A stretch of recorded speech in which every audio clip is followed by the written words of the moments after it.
So we're standing here with Mike Maloney. Just your excellent thing on the currency and what's happening on gold and silver.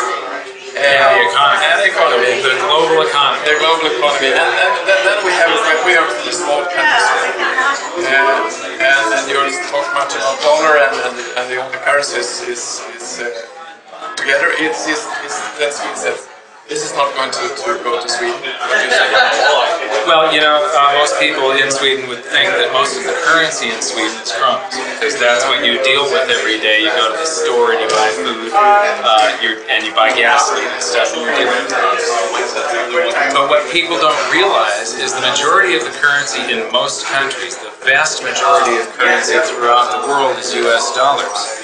And inside your banks and brokerage houses, and in your central bank has to hold dollars for foreign reserve assets, but the banks and brokerage houses, all the international wire transfers, when you buy oil, it's all done in dollars. So if you look inside the banks, the currency that's inside there is like 90% dollars and 10% euros. So the vast majority of currency in Sweden is most likely US dollars, just like any technological modern society. If it's a country that has a well-developed banking system, it's mostly running on US dollars. So if the dollar has a problem, Sweden has a problem. Thank you very much. And does the dollar have a problem? Oh, yes, the dollar does. The dollar in the 1970s, we had raging inflation, and we had the last precious metals bull market, it's called, when things are going up. So that was the last precious metals bull. The dollar was sick. It was running a fever. Today, the dollar is on death's doorstep. The dollar is terminally ill at this point. I believe that over the next decade, the dollar as we know it today won't exist. It'll either be going back to a gold-backed dollar, which would require gold prices over $20,000 an ounce to do that. There's just not enough gold in the world to back all of the dollars. Or there will be some other currency. The US dollar as it exists today, we're doing too much deficit spending, printing too many dollars, we're devaluing the dollars at a rapid rate, and basically it cheats the rest of the world. When we create a brand new dollar in the United States and spend it, it doesn't just devalue the dollars in the United States, it devalues the dollars all over the planet. And since more than half the currency that is outside of the United States and the rest of the world, the majority of the currency is US dollars.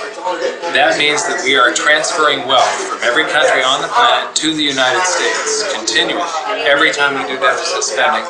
And we've been able to do this since 1944. The US has been able to tax the rest of the world through inflation. And the rest of the world is just starting to catch on to this now. So if you want more information, you can buy these on your website. The DVD is at goldsilverdvd.com. Goldsilver.com is a website that has got a lot of current news, what's happening in the world. And then I've got a new website called wealthcycles.com. And Wealth Cycles is just an education website where we talk about the global economy. And we try and create real simple ways so that people can understand complex subjects very simply. Economics is not as complex as economists make it. Economists are, when Ben Bernanke writes a book, he's trying to write something that will impress Milton Friedman, another PhD, another economist, and if he can use a word that's so big that it goes over Milton Friedman's head, then Milton Friedman would say, wow, he must be really smart. So they're all trying to impress each other with their books, and it makes it so that we can't understand it.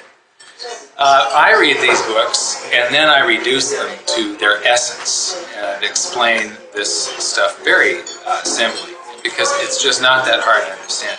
And once you grasp how the global economy works, you see everything in a different way, and I believe that it gives you an advantage over the people that don't understand it. Thank you very much. Thank you.